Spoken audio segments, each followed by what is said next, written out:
Bonjour, je me prénomme Céline et je m'apprête à réaliser le tirage pour les chemins de vie 5 et pour le mois d'août 2019. Alors, avant de commencer le tirage, je vais vous donner l'intention que j'ai mise pour ce tirage et qui est quelle direction est-ce que je dois prendre sur ce mois d'août. Donc ici nous avons une carte qui nous parle, qui va nous indiquer où est-ce que nous en sommes maintenant. Ici ce qui nous pose problème, là ce que nous avons oublié de respecter. Ici, ce que nous avons besoin d'exprimer, nos options et qu'est-ce qu'on fait à partir de là. Alors, on va commencer tout de suite avec l'énergie qui vous accompagne, en tout cas, où est-ce que vous en êtes là maintenant. Alors, j'ai utilisé ici l'oracle de la bienveillance. Et c'est pas un oracle, pardon, le tarot de la bienveillance, parce que ce sont deux tarots, et le tarot des sorcières. Donc avec le tarot de la bienveillance, nous avons une arcane majeure qui est la force, et le 5 d'épée avec le tarot des sorcières. Alors là, ça nous parle de où est-ce qu'on en est maintenant. Alors, il y a une idée là, pour moi, l'association de ces deux cartes. Il y a une idée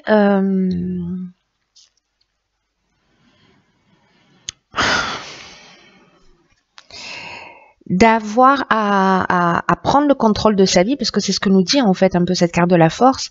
Vous voyez, d'affronter la réalité.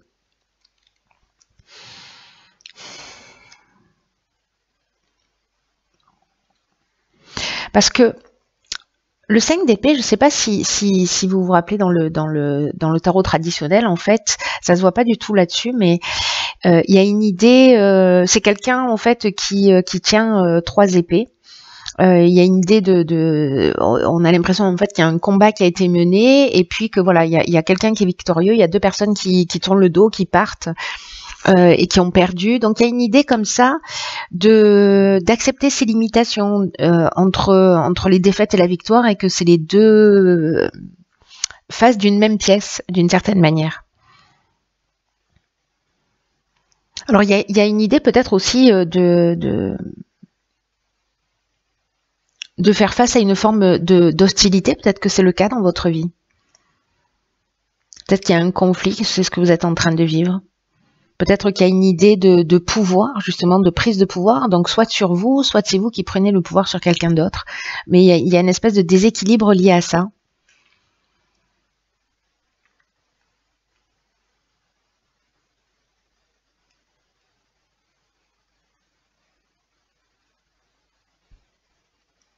Après, ça veut peut-être dire que justement, vous avez... Vous avez conquis vos peurs, vous avez gagné un combat, voyez, d'une manière loyale contre des forces ou des puissances supérieures.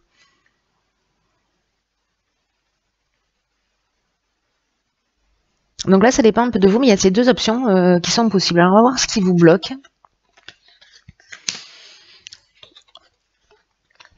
Ok, alors, on a le 7 d'air et on a le roi de bâton. Donc le 7 d'air, c'est le 7 d'épée, et le 7 d'épée, lui, il nous parle de... Alors lui, en fait, cette image-là, elle représente, vous savez, quelqu'un, c'est une image qui est souvent associée à la malhonnêteté, au vol, etc., au mensonge, parce que c'est quelqu'un en fait qui vole des épées. Vous voyez, je ne sais pas si vous voyez cette image du tarot là. Il y a une autre interprétation à cette carte. Donc, soit il y a une idée de fuir ses responsabilités, mais moi associé au roi de bâton qui est quelqu'un plutôt qui s'assume. Il y a une contradiction, vous voyez, potentiellement entre ces deux cartes. Mais comme le 7 d'air, il y a une idée aussi d'en faire qu'à sa tête. Vous voyez, et là j'ai l'impression qu'en fait l'association de ces deux cartes c'est plutôt de cette manière que ça résonne pour moi, c'est-à-dire que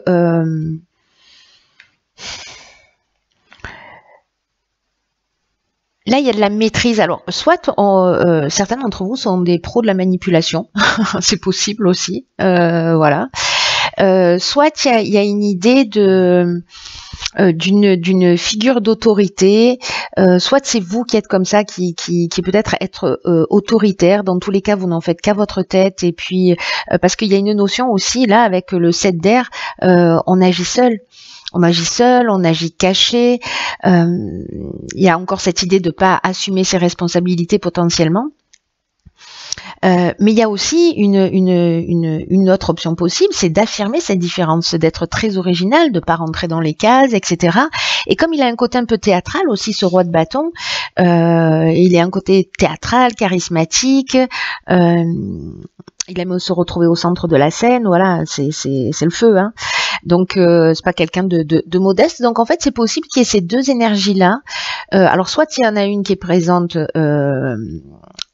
d'une manière prépondérante, soit absente. Vous voyez, il y a peut-être ou un équilibre à trouver par rapport à ça. Donc je ne sais pas dans quelle position vous vous situez.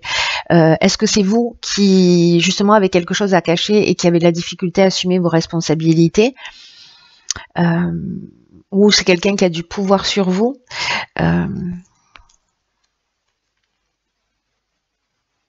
Peut-être que vous avez un secret. C'est possible aussi.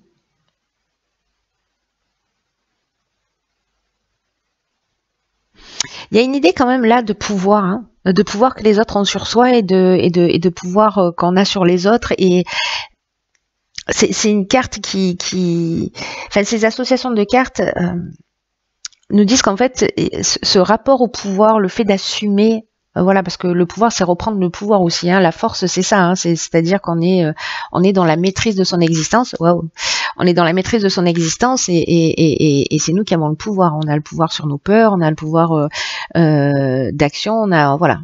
Ici il n'y a rien qui nous effraie.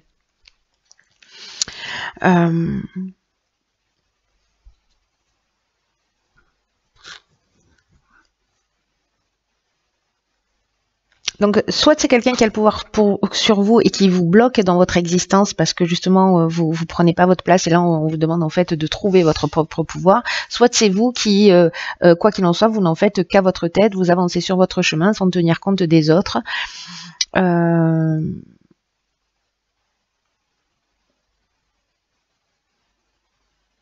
Parce que vous considérez que vous êtes la personne la plus importante de votre vie. Ce en quoi c'est pas faux. Alors on va voir les émotions. Ok, alors ça c'est pas les émotions, c'est ce qui n'a pas été respecté. Ce qu'on a oublié de respecter, pardon, parce qu'il n'a pas, c'est ce qu'on a oublié de respecter. Et là on a le 6 de coupe et on a le 6 de bâton. Alors, le 6 de coupe, lui, il nous parle précisément d'innocence, il nous parle de naïveté, il nous parle d'enfance, il nous parle de reconnaître son enfant intérieur. Alors, est-ce que vous vivez des situations difficiles ou est-ce qu'à un moment donné, vous avez adopté un comportement de défense ou de cacher les choses, etc., peut-être d'une forme de manipulation consciente ou inconsciente, parce que c'est un système de communication que vous avez adopté à un moment donné parce que c'était le plus juste pour vous, etc. Mais du coup, c'est comme si soit c'est vous le vivez vous en tant qu'acteur, soit vous le subissez. Mais dans tous les cas, dans les deux cas, pardon, ça signifie que c'est comme s'il y avait une perte de son innocence.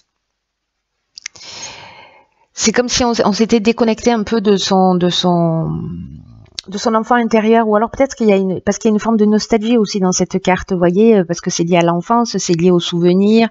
Le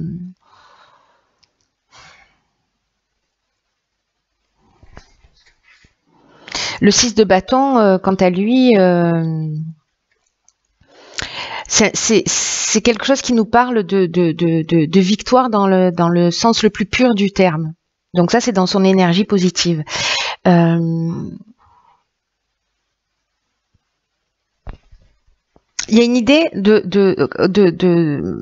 se reconnecter quand même.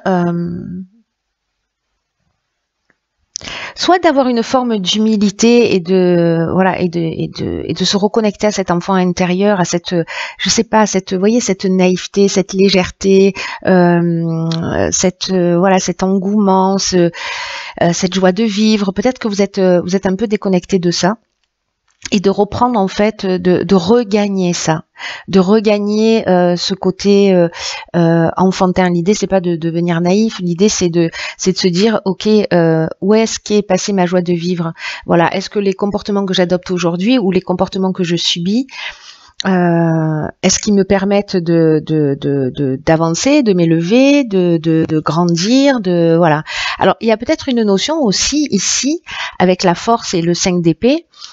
Dans l'état dans lequel vous êtes, précisément de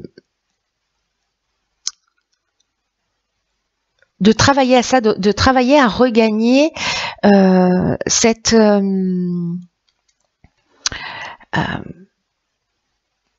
à reconnaître des limites, voilà, en disant ok, voilà, je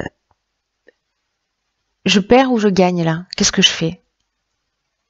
Est-ce que ça c'est le fait d'agir comme ça, est-ce que ça me rend plus fort?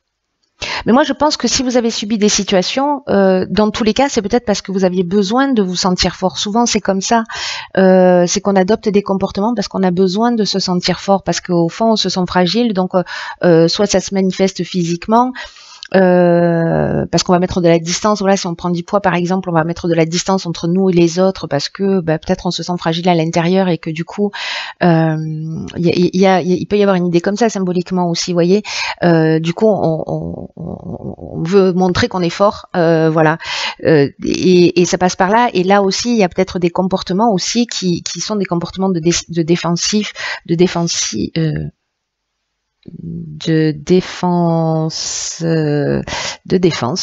défensifs, voilà, des comportements défensifs qui ont été mis en place.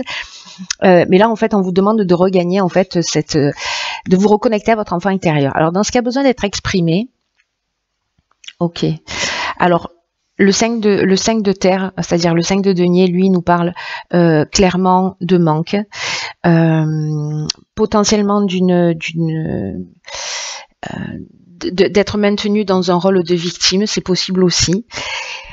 C'est comme s'il y avait une séparation là. On est dans ce qu'il y a dans ce pardon. Je vais essayer de faire une phrase sans bugger. Hein. Ça va pas être simple, c'est mal parti. Là, il y a peut-être une notion d'exprimer.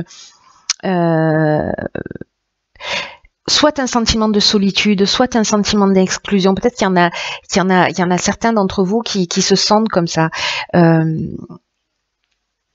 Peut-être que certains d'entre vous se sentent rejetés ou privés de quelque chose.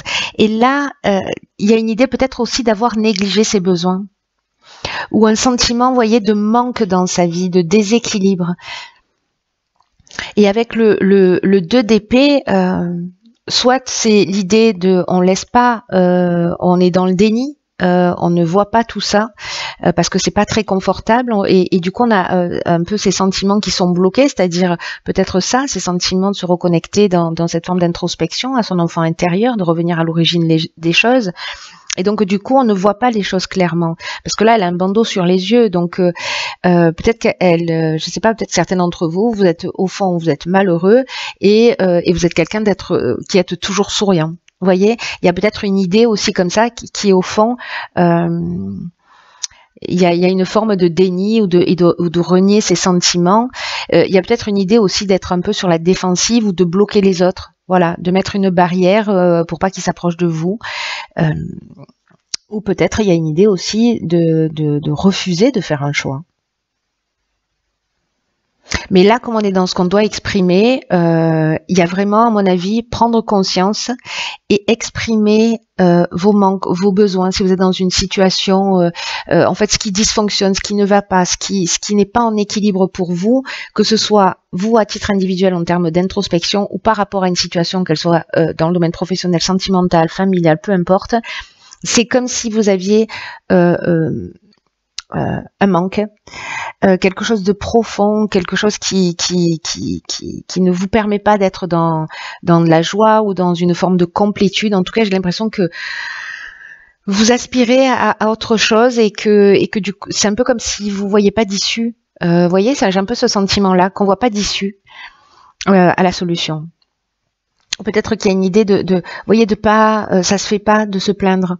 Vous voyez, il y a aussi ça, de croire que parler de soi, bon, ça se fait pas, que d'exprimer sa colère, ça se fait pas, que peut-être c'est dangereux pour soi ou pour les autres, peut-être parce qu'on a peur de blesser quelqu'un, peut-être qu'on a peur de se blesser soi-même aussi en exprimant les choses. Mais il y a une idée de est-ce que vous avez peur d'être blessé? Est-ce que vous êtes déjà blessé? Et si vous êtes blessé, est-ce que vous arrivez à l'exprimer ou est-ce que vous prenez sur vous? C'est waouh. Alors, en termes d'options qui nous sont proposées, nous avons... Ok, waouh, pétard, c'est fou ça. D'accord, ok. Alors, il y a peut-être un sentiment d'insatisfaction. Alors, je sais pas, peut-être que vous êtes un éternel insatisfait. Peut-être que vous avez besoin de changement. Les chemins de vie 5 aussi, d'une manière générale, peuvent créer d'une manière consciente ou inconsciente des drames dans leur vie, justement pour créer ce changement, parce que ça fait partie d'eux aussi. Hein. Le 8, là on a le 8 et le 9 de coupe. Donc si vous voulez, c'est un peu comme si on était, c'est pour ça que ça me fait penser à ça, c'est un peu comme si on était dans une quête perpétuelle. C'est-à-dire on a 8 coupes, mais on va tourner le dos parce que finalement il nous manque quelque chose, on aspire à autre chose. Donc on tourne le dos, on s'en va, on change de direction, on avance. Parce qu'on a envie d'explorer un mode de vie différent, parce que voilà, on a envie de peut-être de dépasser une situation difficile, peut-être de s'éloigner du passé, peut-être que on part dans un voyage de découverte de soi. Mais il y a aussi cette idée de tourner le dos à une situation. Finalement, on part à la conquête de cette 9e coupe. Et puis quand on l'a, finalement, c'est une forme de désir exaucé, mais on n'est pas totalement satisfait. C'est-à-dire qu'il nous manque la 10e coupe. Vous voyez, elle n'a pas l'air super joyeuse. Donc, il y a deux options possibles. Soit de vous tourner le dos à cette situation, à ces souffrances. Vous avez à exprimer, à comprendre votre comportement, où est-ce que vous en êtes, etc. De vous reconnecter à quelque chose de plus léger, de plus subtil, de plus profond. Pour sortir d'un schéma, et vous allez récupérer cette 9e coupe qui parle aussi d'exaucement des désirs, qui parle aussi de satisfaction émotionnelle. Il y a ces deux options possibles, soit on court. Le fait qu'elles soient associées ensemble, c'est ce qui me fait penser à ça. C'est-à-dire, je tourne le dos aux 8 coupes que j'ai déjà, je vais chercher la 9e. Vous voyez, il y a une espèce d'escalade où on n'est jamais rassasié. Ou alors, précisément, on laisse quelque chose derrière soi parce qu'on est en termes de souffrance et puis on va trouver cette 9e coupe. Et c'est comme une reconnexion aussi à son amour-propre. Vous voyez ? Et de retrouver une espèce de fierté de soi. Donc ces deux options, elles sont possibles parce qu'il y a ces deux énergies. Donc voyez ce qui résonne pour vous. On va voir ce que nous dit le reste du jeu. Alors là, on a l'as de terre. Oh pétard, d'accord. Alors on a l'as de terre, on a le 4 de denier. Alors donc là c'est l'as de denier, le 4 de denier et nous avons une arcane majeure qui est la tour. Donc là j'ai envie de vous dire que soit c'est vous qui allez faire une méga prise de conscience, vraiment quelque chose de très très important pour vous, soit c'est parce que vous allez faire cette prise de conscience, parce que vous allez travailler sur vous, vous allez vous poser toutes ces questions, etc. Soit c'est un événement extérieur qui va vous emmener en fait à ce questionnement et à cette compréhension, mais là c'est la fin de quelque chose pour repartir sur quelque chose de nouveau. Il y a deux options possibles.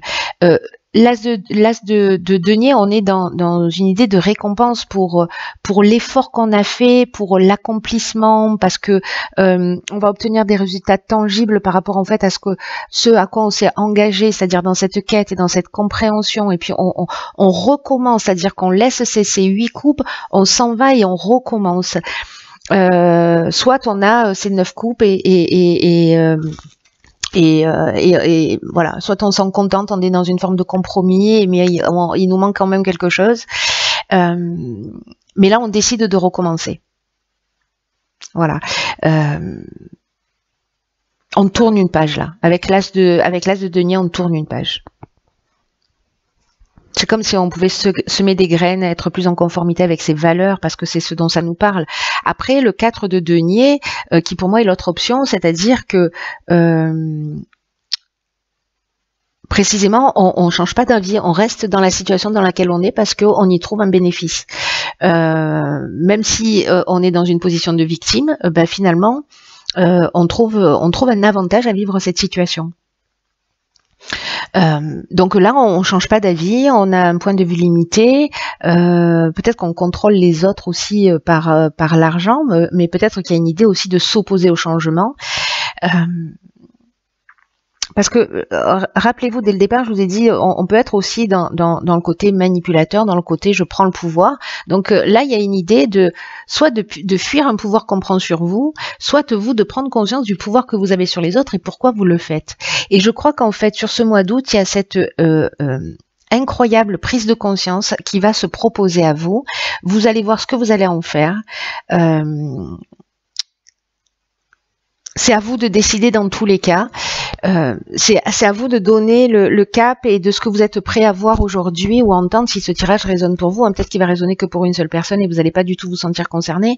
Mais si vous avez un chemin de vie 5, allez voir, si vous êtes un 23-5, allez voir le 2, le 3. Peut-être que le 5 ne résonne pas parce que vous n'en êtes pas à cette étape-là. Si vous êtes un 14 ou un 41-5, allez voir le 1, le 4, etc. Donc les deux nombres qui précèdent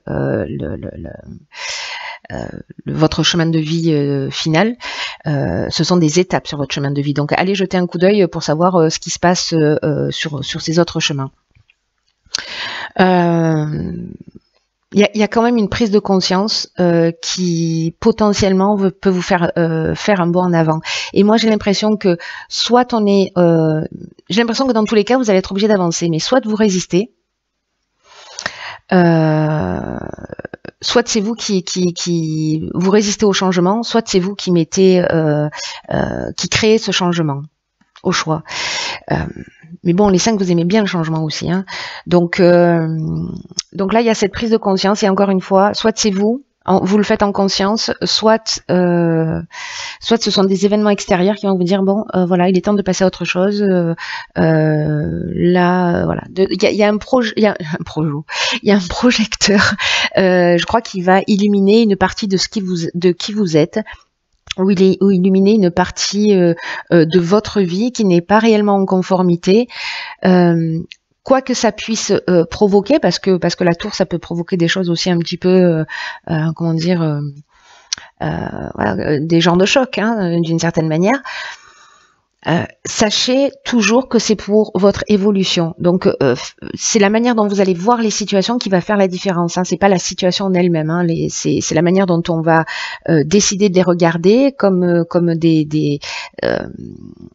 quelque chose qui nous tombe sur la tête ou comme une possibilité de transformation et d'évolution. Et c'est ça qui fait la différence entre le fait de bien vivre les situations ou de mal les vivre. Voilà, les situations, elles sont telles qu'elles sont. Voilà, cher chemin de vie 5, écoutez, tenez-moi au courant s'il y a des personnes pour qui ce tirage résonne, parce que j'en conviens, c'est pas un tirage qui est simple, mais c'est un tirage qui, pour moi, en termes d'énergie, il y a des tirages qui sont plus faciles, mais les tirages comme ça, pour moi, c'est des tirages qui permettent de faire des bonds en avant incroyables. Voilà, en termes d'évolution, en termes de compréhension, c'est vraiment quand on regarde comme ça ce qui dysfonctionne, et même si c'est pas facile à voir, c'est vraiment salvateur et c'est ce qui nous fait grandir le plus vite. Donc prenez-le comme un cadeau, s'il vous plaît. Voilà, je vous embrasse très fort, j'arrête de parler et je vous dis à bientôt pour un nouveau tirage. Je vous embrasse.